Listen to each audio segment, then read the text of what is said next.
நாளை புதன்கிழமையோடு யுத்த நிறுத்தத்திற்கான கால அவகாசம் முடிவுக்கு வருகிறது. எனவே இதை இன்னொரு 2 வீக்குக்கு நீட்டுங்க, அந்த காலகட்டத்துக்குள்ள நம்ம பேச்சுவார்த்தைகளை அரேஞ்ச் பண்ணிக்கலாம்ங்கிற விதமாக 2 தரப்பிடத்திலையுமே பாகிஸ்தான் கோரிக்கை விடுத்திருக்கிறது என்கிற செய்திகள் வெளியாகி இருக்கிறது. அதே நேரம் இப்ப இவர் என்ன சொல்றாரு, நாங்க மொத்தமா அழிச்சிட்டோம்ங்கிறார். மொத்தமா அழிச்சிட்டீங்கன்னா அப்ப எதுக்கு அதை கேட்டுக்கிட்டு இருக்கிற? அழிச்சதை எவனாவது கேட்பானா? நீ கேட்கறது உண்மையா இருந்தா அழிச்சதுங்கிறது பொய், அழிச்சது உண்மையா இருந்தா கேட்கறதுங்கிறது பொய்யா இல்லையா?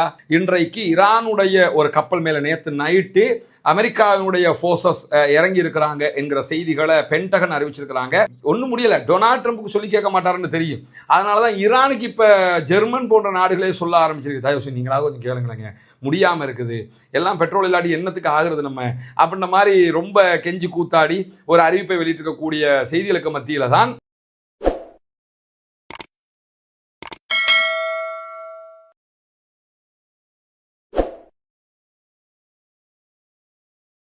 அன்பிற்கினிய சகோதர சகோதரிகளை நம் அனைவர் மீதும் ஏக இறைவனுடைய அமைதியும் கருணையும் உண்டாகட்டுமாக என்கிற உயரிய பிரார்த்தனைகளோடு பாலஸ்தீன மீதான இஸ்ரேலிய ஆக்கிரமிப்பு இராணுவத்தினுடைய 2 ஆண்டுகால ஒரு யுத்த நிறுத்தமாக மாற்றப்பட்டு இன்றோடு 193வது நாட்களை நாம் தாண்டி கொண்டிருக்கக்கூடிய இந்த சூழல்ல ஈரான் மீதான அமெரிக்க இஸ்ரேலிய ஆக்கிரமிப்பு இராணுவங்களுடைய தாக்குதல்கள் 40 நாட்கள் தொடர்ந்த நிலையில கடந்த ஒரு சில நாட்களாக ஒரு யுத்த நிறுத்தம் பேச்சளவிலே நடைமுறையில் இருக்கிறது. எழுத்தளவில் அவங்க கொண்டு வராத ஒரு யுத்த நிறுத்தத்தை தொடர்வது தொடர்பான பேச்சுவார்த்தைகளை நடத்துவதற்காக தற்காலிகமான ஒரு யுத்த நிறுத்தம் நடைமுறையில் இருக்கிறது. இந்த சூழல்ல பாகிஸ்தானில் நடைபெற்ற பேச்சுவார்த்தைகள் கடந்த பேச்சுவார்த்தை தோல்வி அடைந்ததை தொடர்ந்து ஈரான் ஆல்ரெடி ஹொர்முஸ் நீர்ப்பரப்பை முற்றுகையிட்டு இருக்கிறார்கள்.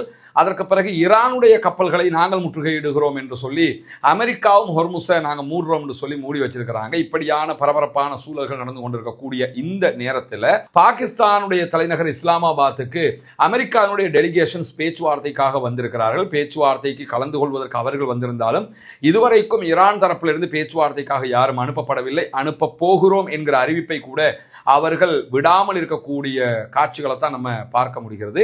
இந்த மாதிரியான ஒரு சூழல்ல சற்று நேரத்துக்கு முன்பதாக பாகிஸ்தான் வெளியிட்டிருக்கக்கூடிய அறிவிப்புல 2 தரப்பிடத்திலையுமே இந்த யுத்த நிறுத்தத்தினுடைய காலத்தை நீட்டுங்க அப்படின்னு சொல்லி ஒரு கோரிக்கையை விடுத்திருக்கிறாங்க. ஏன்னா நாளை இந்த வீடியோ நம்ம இப்ப செவ்வாய்க்கிழமை நைட்டு ரெக்கார்ட் பண்றோம். நாளை புதன்கிழமையோடு யுத்த நிறுத்தத்திற்கான கால அவகாசம் முடிவுக்கு வருகிறது. எனவே இதை இன்னொரு 2 வீக்குக்கு நீட்டுங்க, அந்த காலகட்டத்துக்குள்ள நம்ம பேச்சுவார்த்தைகளை அரேஞ்ச் பண்ணிக்கலாம்ங்கிற விதமாக 2 தரப்பிடத்திலையுமே பாகிஸ்தான் கோரிக்கை விடுத்திருக்கிறது என்கிற செய்திகள் வெளியாகி இருக்கிறது. அதே நேரம் இது தொடர்பாக உடனடியாக ஈரானுடைய பேச்சுவார்த்தைகள் அடுத்த கட்டம் என்ன என்பது பற்றி அமெரிக்க அதிபர் டொனால்ட் ட்ரம்ப் இடத்துல சிஎன்பிசி தொலைக்காட்சி கேட்ட கேள்விகளுக்கு அவர் பதிலளிக்கும் போது போர் நிறுத்தத்தை நாங்கள் நீட்டிக்க விரும்பல, புதன்கிழமை தான் ஃபைனல் டேட்டாக இருக்குது, அதற்கு ஈரான் ஒப்புக்கொள்ளவில்லை என்று சொன்னால் நமக்கு நேரம் எல்லாம் அதுக்கு மேல இடம் கொடுக்காது அப்படிங்கிற ஒரு வார்த்தை அவர் சொல்லியிருக்கிற அதே நேரத்தில் இன்னும் ஒரு அமெரிக்க இஸ்ரேலிய கொடுமையான ஆக்கிரமிப்புக்கு தயாராக இருக்க வேண்டும், நம்முடைய படைகள் அத்தனையும் உசார் நிலையில் இருக்க வேண்டும் என்று சொல்லி உடனடியாக ஒரு அறிவிப்பை விடுத்திருக்கிறார் ஈரானுடைய நீதித்துறை தலைவர். ஈரானுடைய கட்டமைப்பு எப்படி இருக்கும் என்று கேட்டால் உச்ச ஆன்மீக தலைவராக முஜ்தபா காமனி இருப்பார், அதுக்கு பிறகு ஜனாதிபதி இருப்பார், அதுக்கு பிறகு பாராளுமன்ற சபாநாயகர் முகமது ஹலீபாப் இருப்பார், அதற்கு பிறகு நீதித்துறை தலைவர் இருப்பார். நீதித்துறை தலைவர் இன்றைக்கு மாகாண ஆளுநர்களோடு பேச்சுவார்த்தை நடத்தி இருக்கிறார். அதற்கு பிறகு முப்படைகளுக்கும் அனைத்து தரப்பினருக்கும் இந்த கட்டளை அவர் இட்டிருக்கிறார், அனைவரும் ரெடியாகிறீங்க, எனி டைம் அமெரிக்கா நம்மை தாக்கக்கூடும் என்கிற செய்திகளை சொல்லியிருக்கிறாங்க. 2 தரப்புமே இப்படியான ஒரு அரேஞ்ச்மெண்ட்ல இருக்கக்கூடிய நேரத்தில் இன்றைக்கு அமெரிக்க அதிபர் டொனால்ட் ட்ரம்ப் விடுத்திருக்கக்கூடிய மேலதிகமான ஒரு செய்தியில் என்ன சொல்றாருன்னா, இரத்த வரி கொண்ட ஈரானுடைய அணுசக்தி தளங்களை முற்றிலுமாக அமெரிக்கா அழித்து விட்டது அப்படின்னு சொல்லியிருக்கிறாரு. அதை சொல்லும்போது கூடவே என்ன சொல்றாருன்னா, நாங்கள் ஜூன் மாதம் 2025 ஈரானுடைய அணுசக்தி தளங்கள் எல்லாத்தையுமே அழிச்சிட்டோம், அங்கே ஒன்றுமே கிடையாது, அவங்ககிட்ட செறிவூட்டப்பட்ட யுரேனியம் ஒன்று கிடையாது, எல்லாமே பூமியோட புதஞ்சி மண்ணோட மண்ணாயிடுச்சு, அது அவங்களே நினைச்சாலும் இனி எடுக்க முடியாது அப்படின்னு இருக்கிறாரு. கேட்கல தனியா ஒரு தூணை கட்டி அதுல போய் தலையை முட்டணும் அப்படின்னு தோணுது. ஏன்னா என்னதாங்க சொல்றாரு அப்படிங்கிற மாதிரி தோணுமா இல்லையா? நம்ம லைஃப்ல நிறைய ஜனாதிபதிகளை பார்த்துருக்கோம், எத்தனை கோடி மனிதர்களை சந்தித்து விட்டு கடந்து போவோம். அப்படியான ஒரு எந்த லிஸ்ட்லையுமே டொனால்ட் ட்ரம்ப் சேர மாட்டாரு. நேற்று சொல்றதை அடுத்த நிமிஷம் மாத்துறது, இப்ப சொல்றது அதுக்கு அடுத்த செகண்ட் மாத்துறது. இப்ப ஜூன் இதை நான் மட்டும் சொல்லலை, ஏற்கனவே அதாவது பிரான்சினுடைய அதிபர் இமானுவேல் மெக்ரான் பகிரங்கமாக தென்கொரியாவில் வச்சு பேசும்போது ஊடகங்களுக்கு என்ன சொன்னார்னா, ட்ரம்ப்புக்கு நான் ஒரு ஆலோசனை பண்ணுறேன், கொஞ்சம் யோசிச்சு பேசுங்க, ஆனால் கொஞ்சமாக பேசுங்க, நிறைய பேசாதீங்க, நிறைய பொய் சொல்லிக்கிட்டு இருக்கிறீங்க, ஒரு அமெரிக்க அதிபருக்கு இது நல்லதில்லை என்றெல்லாம் கடுங்காட்டமாக பேசியிருந்தாரு. ஏன்னா அவரே சொன்னார், நீங்கள் ஜூன் மாதமே ஈரான் மேலே குண்டு போட்டு யுரேனியத்தை அழிச்சிட்டீங்க என்பதுதான் உண்மையாக இருந்தால் இப்போ எதுக்கு சண்டை பிடிச்சின்னு கேட்டார். உண்மைதானே? இப்போ சண்டை பிடிச்சதே ஈரானில் அணு ஆயுதம் தயாரிக்க போகிறார்கள். 460 கிலோ செறிவூட்டப்பட்ட யுரேனியம் இருக்கிறது. 9-10 அணு ஆயுதங்களை அவர்கள் செய்துவிட முடியும். எனவே அதை நாங்கள் அழிக்க போகிறோம்னு சொல்லித்தானே இவ்வளோ பெரிய யுத்தத்தை பண்ணி 40 நாள் அழிந்து அழிச்சு அந்த நாட்டுக்கும் சேதம், அமெரிக்காவுக்கும் அடி, இஸ்ரேலுக்கு அடி, அதை தாண்டி அரபு நாடுகள் அமெரிக்காவுடைய போற்றை வச்சுக்கிட்டு இருந்த எல்லோருக்குமே அடி, இப்படி எவ்வளவு பெரிய அழிவுகளை ஏற்பட்டு முடிஞ்சிருச்சு. எல்லாம் முடிஞ்ச பிறகு திருப்பி ரிவர்ஸ்ல போய் நின்று நாங்கள் அப்பவே அழிச்சிட்டோமே, அதெல்லாம் எடுக்கவே முடியாது அப்படிங்கிற. அப்ப அழிச்சா இப்ப எதுக்கியா யுத்தம் பண்ணினேன்? சரி, இப்ப யுத்தம் பண்ணி இருந்தா இந்த இப்ப யுத்த நிறுத்தம் இருக்குதுல்ல, கடந்த பேச்சுவார்த்தை தோல்விக்கான காரணம் என்னன்னு கேட்டா, ஈரான்ட்ட செறிவூட்டப்பட்ட யுரேனியம் 460 கிலோகிராம் இருக்குது, அது அமெரிக்காட்ட தரணும். அதனால அவங்க கேட்டு இவங்க கொடுக்கல, கொடுக்காததுனாலதான் பேச்சுவார்த்தையை தோல்வி அடைஞ்சது. இப்ப இவர் என்ன சொல்றாரு, நாங்க மொத்தமா அழிச்சிட்டோம்ங்கிறார். மொத்தமா அழிச்சிட்டீங்கன்னா அப்ப எதுக்கு அதை கேட்டுக்கிட்டு இருக்கிற? அழிச்சதை எவனாவது கேட்பானா? நீ கேட்கறது உண்மையா இருந்தா அழிச்சதுங்கிறது பொய், அழிச்சது உண்மையா இருந்தா கேட்கறதுங்கிறது பொய்யா இல்லையா? அப்ப இந்த ஆளை எக்ஸ்பெக்ட் பண்றது ரெண்டாவது, எந்த லிஸ்ட்ல சேர்க்கிறதுங்கிற அளவுக்கு யோசனை வருது. ஏன்னா தொடர்ந்து பொய்யா சொல்லிக்கிட்டு இருக்கிறாரு. அதைத்தான் இம்மானுவேல் மெக்ரானும் மிக தெளிவாக சொல்லியிருந்தாரு. இன்னைக்கு திருப்பி உட்கார்ந்துக்கிட்டு ஈரானால் அதை தோண்டி எடுக்கவும் முடியாது, திருப்பி எடுக்கவும் முடியாது, மொத்தமாக நாங்கள் அழிச்சு நாசக்காடாகிட்டோம், அது ஜூன் மாசமே எல்லாம் முடிஞ்சு போச்சுங்கிறாரு.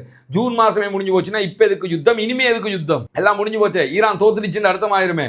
அப்ப இவ்வளவு உலர்கிற ஒரு ஆளாக இவர் மாறிக்கொண்டிருக்கக்கூடிய சூழலை நம்ம பார்க்க முடிகிறார். அதே நேரத்தில் இன்றைக்கு ஈரானுடைய நாடாளுமன்ற சபாநாயகர் முகமது பாகர் ஹலீபா வெளியிட்டிருக்கக்கூடிய அறிவிப்புல, நாங்கள் ஒருபோதும் சரணடைய போவதில்லை, சரணடைதல் என்கிற பேச்சே எங்களுடைய அகராதியில் கிடையாது என்று சொல்லியிருக்கிறாரு. எல்லாமே என்னன்னா, இந்த யுத்தத்தில் ஜெயிச்சிட்டாங்க, அமெரிக்காவுக்கு அடிச்சு தூக்கிட்டாங்க, அந்த தைரியத்தில் மிக தெளிவான ஒரு அறிவிப்பை விடுத்திருக்கிறாரு. நாங்கள் பாகிஸ்தானுக்கு இதுவரைக்கும் நாங்கள் போகலை, ஏன்னா அமெரிக்காவை நம்ப முடியலை, இன்னும் ஒரு யுத்தம் ஏற்பட்டுச்சுன்னு சொல்லி சொன்னா அமெரிக்கா நிறைய ஆச்சரியங்களை எங்கள்கிட்ட இருந்து பார்த்துக்கொள்ளும் அப்படிங்கிறாங்க. அப்ப மேலதிகமாக நிறைய புதிய ஆயுதங்கள் இருப்பதற்கான வாய்ப்புகள் இருக்கிறது. அதையெல்லாம் சொல்லி அவர் என்ன சொல்றாருன்னு கேட்டா, எல்லோருமே தயாராகிறீங்க, அவரும் சொல்றாரு ரெடி ஆகிறீங்க, இன்னும் ஒரு யுத்தம் வருவதற்கான வாய்ப்புகள் இருக்கிறது என்பதை சொல்லி இருக்கிறார். இதே நேரத்தில் இன்றைக்கு அமெரிக்க அதிபர் டொனால்ட் ட்ரம்ப் 2வது ட்வீட் போட்டிருக்கிறார். அதுல என்ன சொல்றாருன்னு கேட்டா, ஒப்பந்தம் ஒன்று வரலன்னு சொல்லி சொன்னால் ராணுவம் தாக்குதல் நடத்தும், எங்கள் படைகளும் ரெடியாக இருக்கிறாங்க, இந்த யுத்த நிறுத்த காலத்தை பயன்படுத்தி நாங்கள் ஆயுதங்களை எல்லாம் நிரப்பி இருக்கிறோம், தேவையான வெப்பன் எல்லாம் கொண்டு வந்திருக்கிறோம், எனவே எங்களுடைய படைகளும் தயாராக இருக்கிறதுன்னு இருக்கிறாங்க. ஈரானுடைய படைகள் மேலதிகமான ஏவுகணைகள், அவர்களுக்கு தேவையான ஆயுத பலங்களை எல்லாம் அவங்களும் கொஞ்சம் நிரப்பி இருக்கலாம் அப்படிங்கிறாரு. இவங்க ஃபுல்லாக கொண்டு வந்து வச்சிருக்கிறாங்களாம், அவங்களும் கொஞ்சம் நிரப்பி இருக்கலாம். அவன் கொஞ்சம் நிரப்பி இருக்கிறானா ஃபுல்லாக கொண்டு வந்து வச்சிருக்கிறானாங்கிறது இவங்களுக்கு தெரியாதுல்ல. ஆனால் ஈரான் வெளியிடுகிற அறிவிப்பில் என்ன சொல்றாங்கன்னா, நாங்கள் யுத்தத்துக்கு முன்பதாக இருந்த வேகத்தை விட அதிக வேகத்தில் ஆயுதங்களை தயார் செய்து கொண்டிருக்கிறோம், ஏவுகணைகளை ரெடி பண்ணிக்கிட்டு இருக்கிறோம், அதுக்கான தாக்குதலுக்கான ஏற்பாடுகளை பண்ணி கொண்டிருக்கிறோம், எந்த நேரமும் எங்களை நோக்கி தாக்குதல் நடத்தப்படலாம், அப்படி நடத்தப்பட்டால் அதை உச்சமாக எதிர்கொள்வதற்குரிய ஏற்பாடுகளை நாங்கள் ஃபுல் ஃபோர்ஸோட பண்ணிக்கிட்டு இருக்கிறோம்னு சொல்லி IRGC, ஹாத்தமல் அன்பியா அவர்களுடைய எல்லா படைப்பிரிவுகளும் ஒட்டுமொத்தமாக அறிவித்திருக்கக்கூடிய காட்சிகளை நம்ம பார்க்க முடியும். அதை தாண்டி இந்த அமெரிக்காவினுடைய இன்னும் ஒரு அறிவிப்பில் என்ன சொல்றாங்கன்னு கேட்டால், ஈரான் தன்னுடைய 40% ஆளில்லா விமானங்களுடைய கேப்பபிலிட்டியை வைத்துக் கொண்டிருக்கிறது, இன்னும் தக்க வச்சிருக்குது அப்படின்றாங்க. ஈரானுடைய 60% ஆளில்லா விமானங்கள் அழிச்சிட்டாங்களாம், இன்னும் 40% தான் இருக்குதான். எண்ணி இருக்கிற மாதிரி சொல்லிக்கிட்டு இருக்கிறான் பாருங்க. ஆல்ரெடி என்ன சொன்னாங்கன்னா, நாங்கள் 60% ஏவுகணை பலத்தை அழிச்சிட்டோம்னாங்க, பிறகு 80ண்டாங்க, 90ண்டாங்க, பிறகு ரிவர்ஸ் வந்து 70ண்டாங்க, இதெல்லாம் சொன்னாங்க. ஆனால் அது எல்லாமே பச்சை பொய்ன்னு உலகத்துக்கே தெரிஞ்சிருச்சு. அதே மாதிரி இப்போவும் அதே மாதிரி ஒரு கதையை சொல்லியிருக்கக்கூடிய சூழலில் தான் நீங்கள் ஒரு ஒப்பந்தத்துக்கு வரலன்னு சொல்லி சொன்னால் உடனே நான் உத்தரவு பிறப்பிப்பேன், பெரிய ஒரு சண்டையாக மாறும். அவருடைய பாஷையில் சொல்கிறதால தான் எங்களிடத்தில் ஏராளமான வெடிமருந்துகள், எல்லா வெடிமருந்துகளும் இப்போ கைவசம் இருக்கிறது, நாங்கள் எல்லாத்தையும் கொண்டு வந்துட்டோம், திரும்ப எல்லாத்தையும் நிரப்பி வச்சிருக்கிறோம், அவங்களும் கொஞ்சம் நிரப்பி இருக்கிறதுக்கான வாய்ப்பு இருக்கிறது, தாக்குதலுக்கு தயாராக இருக்கிறோம், நான் உத்தரவு போட்டேன்னா உடனே அட்டாக் பண்ண ஆரம்பிச்சிருவாங்க அப்படின்னு இருக்கிறாரு. நீங்கள் எவ்வளோ பெரிய அட்டாக்கை பண்ணாலும் அதை எதிர்கொள்வதற்கு நாங்கள் தயார் என்று சொல்லி ஈரானும் திட்டவட்டமாக சொல்லியிருக்கக்கூடிய இந்த காலகட்டத்துக்குள்ள பேச்சுவார்த்தைகளுக்கான நேரம் குறைந்து வர்றதுனால அமெரிக்காவும் ஈரானும் பொறுமை சோதனையில் இருக்கின்றன அப்படின்னு சொல்லி கத்தார் பல்கலைக்கழகத்தினுடைய உதவி பேராசிரியராக செயல்படக்கூடிய அப்துல்லா பந்தர் அல் உதைஃபி அவர்கள் வெளியிட்டிருக்கக்கூடிய கருத்துக்களை இன்றைக்கு அல் ஜசீரா சுட்டிக்காட்டி இருக்கிறது.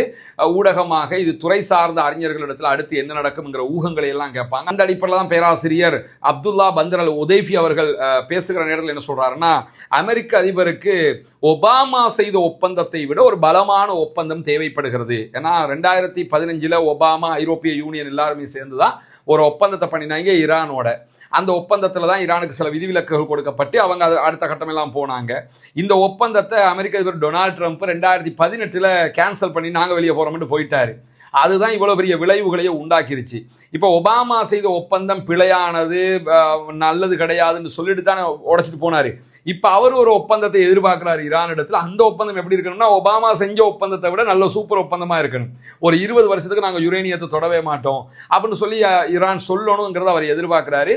அதுக்கான அழுத்தங்களை தான் அவர் கொடுக்கிறாரு. ஆனா ஈரான் அதை சொல்ல மாட்டேங்கிறாங்க. வந்தா யுத்தம் வந்தா பாத்துக்கிருவோம், நீ சொல்ற மாதிரி எங்களுக்கு ஆட முடியாதுன்னு சொல்லி அவங்களும் என்ன பண்றாங்கன்னா, இந்த நேரத்தை சோதனைக்குள்ளாக்கி கொண்டே இருக்கக்கூடிய சூழல் இருக்கிறது. நாளை புதன்கிழமையோடு இந்த காலகட்டம் முடிவடைய இருக்கிறது. அது ஒரு நெருப்போடு விளையாடுகிற ஒரு விளையாட்டாக இரண்டு தரப்புக்குமே மாறிக்கொண்டிருக்கிறது. உலகமே உற்று நோக்குகிற ஒரு பேச்சுவார்த்தையாகவும் இது மாறி இருக்கக்கூடிய சூழல்ல இன்றைக்கு ஈரான் மேலதிகமாக வெளியிட்டிருக்கக்கூடிய அறிவிப்புல முரண்பாடுகள், அச்சுறுத்தல்கள், போர் நிறுத்த மீறல்கள் எல்லாம் தொடர்ந்து கொண்டிருக்கக்கூடிய அமெரிக்காவோடு ராஜதந்திரத்தை யாரும் செய்ய முடியாது அப்படின்னு இருக்கிறாங்க. ராஜதந்திர பேச்சுவார்த்தைன்னா தொடர்ந்து முரண்படுறது, ஒரு ட்வீட்டுக்கு மறு ட்வீட்டுக்கும் இடையிலேயே முரண்பாடு. நான் மிரட்டுவேன், அட்டிப்பேன், உதப்பேன் சொல்லி அந்த உங்கள் மின்சார நிலையங்கள் எல்லாம் தகர்ப்பேன், அதை செய்வேன், இதை செய்வேன், இப்படி மிரட்டுறது, அச்சுறுத்தல் விடுறது. அதை தாண்டி கப்பல்களை கைப்பற்றுகிறோம் பேர் வழி இன்னும் யுத்த நிறுத்த மீறலில் ஈடுபடுறது.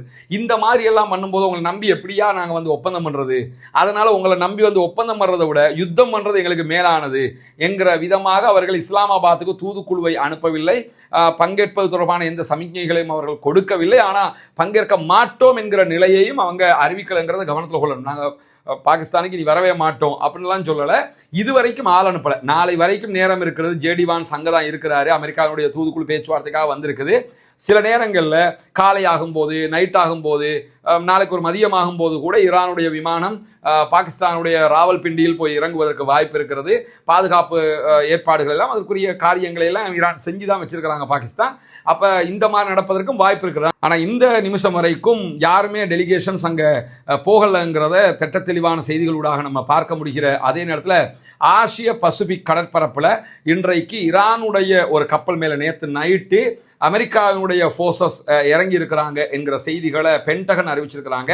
ஈரானுடைய எம்டி டிஃபானி என்று சொல்லக்கூடிய ஒரு கப்பல், இந்த கப்பல் ஈரானுடைய எண்ணெய் டேங்கர் என்று சொல்லப்படுகிறது. அந்த கப்பலை தான் நாங்கள் கைப்பற்றி இருக்கிறோம் என்று சொல்றாங்க. ஆனால் இதுவரைக்கும் ஐஆர்ஜிசியோ ஈரானுடைய அரசாங்கமோ யாருமோ இது பற்றி எந்த கருத்துக்களையுமே சொல்லவில்லை என்பதையும் கவனிக்க வேண்டும். ஆனால் பென்டகனும் சென்ட்காமும் வெளியிட்டிருக்கக்கூடிய அறிவிப்பில் நாங்கள் இப்படி ஒரு கப்பல் மேலே இறங்கி இருக்கிறாங்க எங்களுடைய படைகள் என்கிற செய்திகளை சொல்லி இருக்கிறாங்க.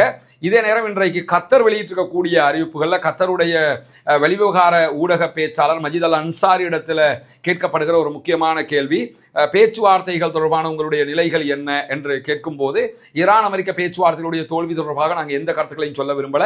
நாங்கள் எல்லா தரப்போடும் தொடர்பிலே இருக்கிறோம். பாகிஸ்தானோட பேசுறோம், அமெரிக்காவோட பேசுறோம், அதே மாதிரி ஈரானோடையும் பேசிக்கிட்டு இருக்கிறோம். ஆனா எங்க மேலேயே ஈரான் தாக்குதல்கள் நடத்தினதுனால தான் நாங்க இந்த பீஸ் டாக்கை நடத்தல. இல்லைன்னு சொல்லி சொன்னா நாங்களே இந்த சமாதான பேச்சுவார்த்தைகள் நடத்திருப்போம். பொதுவாக அவங்க தானே காசா பேச்சுவார்த்தை அதெல்லாம் அவங்க தான் நடத்தினாங்க. அதே மாதிரி பேச்சுவார்த்தையை நாங்களே நடத்தியிருப்போம். எங்க மேலே நாங்களே அடிவாங்கிய சரப்பாக இருக்கும்போது நாங்கள் எப்படி பேச்சுவார்த்தையை முன்னின்று நடத்துறது, அதனால தான் பாகிஸ்தான் நடத்திக்கிட்டு இருக்கிறாங்க என்கிற தகவல்களையும் இன்றைக்கு மஜித் அல் அன்சாரி சொல்லியிருக்கிறார். அதே நேரம் ஒட்டுமொத்த உலகமுமே இதை பார்த்து கொண்டிருக்கிறது. இந்த பேச்சுவார்த்தைகள் வெற்றிகரமாக நடைபெற வேண்டும் என்பதுதான் அனைவருடைய எதிர்பார்ப்பும் பிரார்த்தனையும் கூட என்று சொல்லி இன்றைக்கு கத்தார் வெளியிட்டிருக்கக்கூடிய அறிவிப்பை நம்ம பார்க்க முடிகிற அதே நேரத்தில் ஜெர்மனுடைய வெளியுறவுத்துறை அமைச்சர் யோஹான் வெளியிட்டிருக்கக்கூடிய அறிவிப்பிலையும் ஈரானுக்கு ஒரு செய்தி அவர் சொல்லி அனுப்பியிருக்கிறாரு. உங்களுடைய சொந்த மக்களுடைய நலனை கருத்தில் கொண்டாவது, உலக மக்களுடைய நலனை கருத்தில் கொண்டாவது, நீங்க ஒரு யுத்த நிறுத்த பேச்சுவார்த்தைக்கு போங்க, நீங்க இந்த யுத்த நிறுத்தத்தை ஏத்துக்கிறணும்.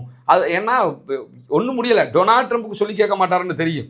அதனாலதான் ஈரானுக்கு இப்ப ஜெர்மன் போன்ற நாடுகளே சொல்ல ஆரம்பிச்சிருக்கு, தயவு நீங்களாக கொஞ்சம் கேளுங்களேங்க, முடியாம இருக்குது, எல்லாம் பெட்ரோல் இல்லாட்டி என்னத்துக்கு ஆகுறது நம்ம அப்படின்ற மாதிரி ரொம்ப கெஞ்சி கூத்தாடி ஒரு அறிவிப்பை வெளியிட்டிருக்கக்கூடிய செய்திகளுக்கு மத்தியில தான் இன்றைக்கு ஈரானுடைய ஐஆர்ஜிசி வெளியிட்டிருக்கக்கூடிய அறிவிப்புல என்ன சொல்றாங்கன்னு கேட்டா, அமெரிக்காவினுடைய அச்சுறுத்தல்கள் ஹொர்முஸுக்கு வெளியில் இருக்கக்கூடிய பகுதியிலிருந்து நாங்கள் ஹொர்முஸை முற்றுகையிடுகிறோம் என்று சொல்லி அமெரிக்க ராணுவம் எங்களுக்கு எதிராக அச்சுறுத்தல்கள் விடுத்துக் கொண்டிருந்தாலும் ஈரானுடைய மிக பிரம்மாண்டமான எண்ணெய் டேங்கர் கப்பல்களில் ஒன்றாக இருக்கக்கூடிய சிலிசிட்டி என்கிற ஒரு கப்பல், இந்த கப்பல் அரபிக்கடலை தாண்டி ஹொர்முஸ் எல்லைக்குள்ள ஈரானுடைய கடல் எல்லைக்குள்ள வந்தடைந்திருக்கிறது.